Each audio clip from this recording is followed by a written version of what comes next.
guys, it's Jessii Vee. So today we have another episode of Everybody Has a Story, and I'm absolutely in love with this series. I love how different people in my life can tell you stories from their past that help you learn or that are relatable to your lives as well. And today's video is extremely special for me today because Tye, my fiance, is going to be telling his story of his past. And it was definitely a very hard story for him to tell, but it was totally his choice and he was completely okay with opening up to you guys, so you'll definitely learn a lot more about him and his family. And I just hope that anybody who has gone through the same thing as him will feel comfort in the fact that they're not alone and this type of thing happens to other people as well. So without further ado, I am going to turn it over to him, and yeah, I hope you guys enjoy this video.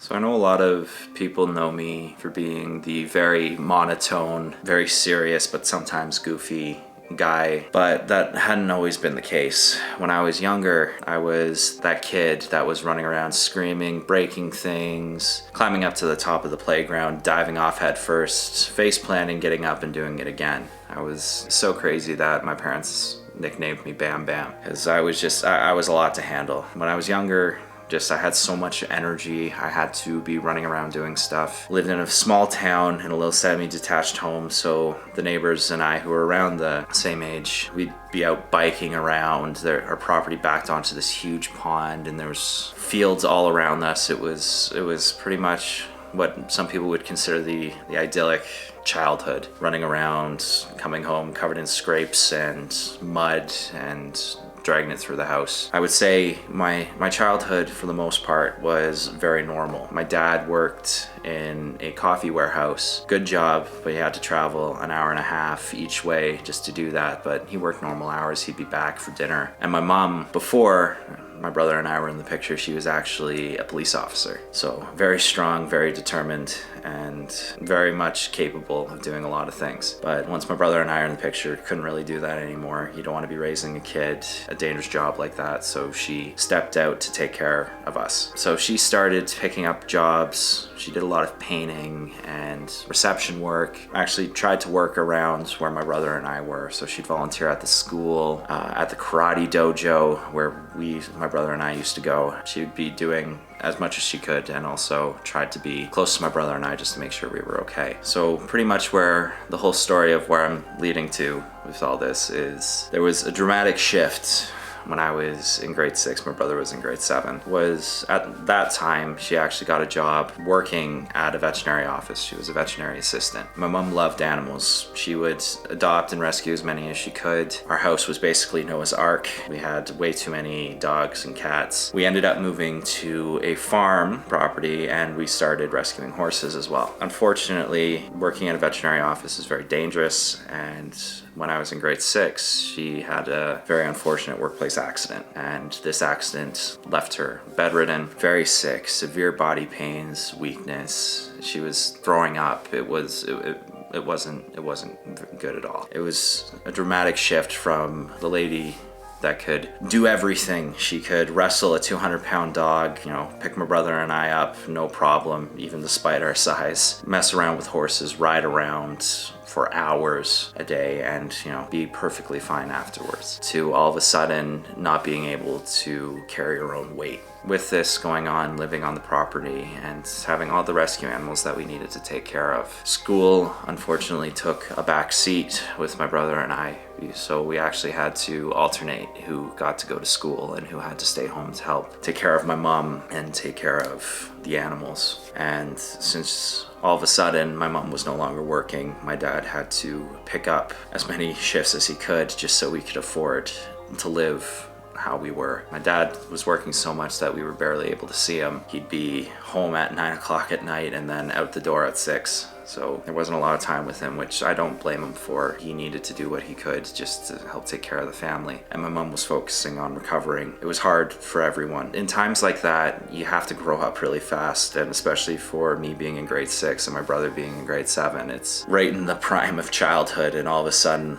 like this, you have to be an adult. changes like that, it affects people. Luckily, after a few months after the incident, my mom started to be able to move around a little bit, and with being able to move around, she was able to go to doctors to try and figure out what was going on. She bounced around from doctor to doctor, specialist to specialist, and with each person she met, it was something else and something scarier each time. And I would be often the one traveling with my mom to these doctor's appointments because she didn't want to be alone driving when she wasn't feeling well. So she would go to the doctors, I would be waiting in the car, and she'd come back and be told that there was a severe issue that was happening and they didn't know what to do, and it was stressful. She would often be crying afterwards, and I would be there to try and help her feel better. And it was hard for me because I'm seeing this person whom I've admired, my mom, breaking down because she doesn't know what to do, and she's afraid because she doesn't know what she can do to feel better and to be there for everybody. And this took a toll on the family because my dad's being stressed from work, and my brother and I worrying about my mom constantly as well. And we started developing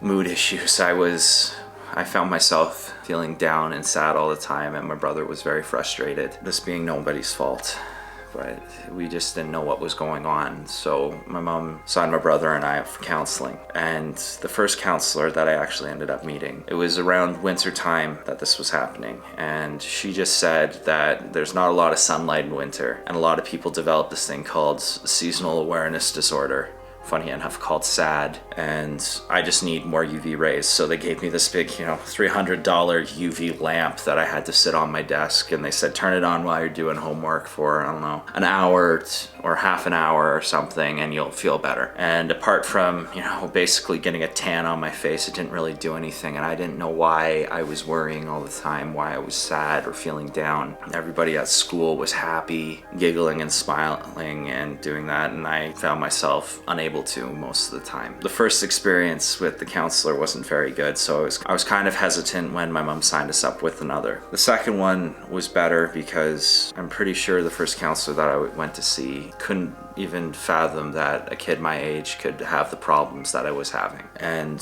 the second counselor ended up listening and actually performed a few tests and a baseline, and ended up being diagnosed with anxiety and severe depression after the accident. So my doctor prescribed a antidepressant and an anti-anxiety medication to try and help me feel better. During this time, while I was trying out this medication, my mom was also trying out medications to see if there was anything that could help her feel better. And the medications that she was on would often leave her in an even worse state than what she was in. And even one of them ended up, as soon as she stopped taking it, led to her having seizures. She would be walking around in the kitchen and just collapse all of a sudden, and she wouldn't know what was going on. Or we would find her out in the fields when she went out to see the horses. So it was scary, it was really scary, and it was stressful. So I was on that medication for about a year when it started messing around with me physically, so I ended up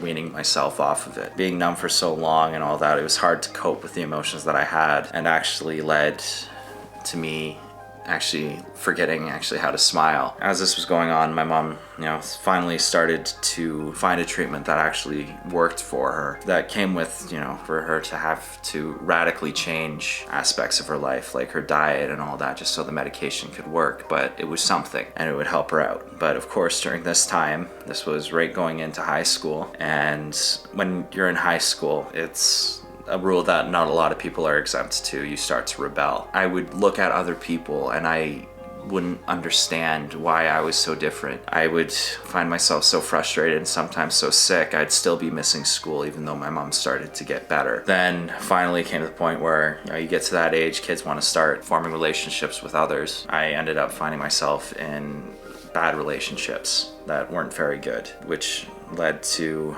lots of anger and self-harm. It was not good. After a bad day and a bad night, and a mixture of more medications that I wasn't used to led to a bunch of dark thoughts pulling in, and then led to a hospital trip late at night. And after the trip to the hospital and spending all night there is my parents took notice and they were a lot more careful with what was going on, and there was a lot of work that had to be done. I learned that there were other things apart from counseling and medication that could help people feel better, and my anxiety now and my depression is something that unfortunately doesn't really go away. It's still there, but you have to learn how to live on with it. You can't let it control your life like for me, like it did before. It's hard some days to put on a brave face when all you want to do is just lie in bed. And even though now my mom is doing a lot better, and so is my dad, even though they're living further away now than they have ever been, it's good to see that they're living now instead of just surviving like they were before. And knowing that is what helps me feel better, and knowing that now, especially being with Jessii, that I'm with someone who cares and wants to help me as much as I want to help her. Even when you're feeling hopeless, you can't lose hope for anything, because even in my darkest times I thought there wasn't going to be anything better, and now I look back at that and think of how ridiculous I was to assume something like that.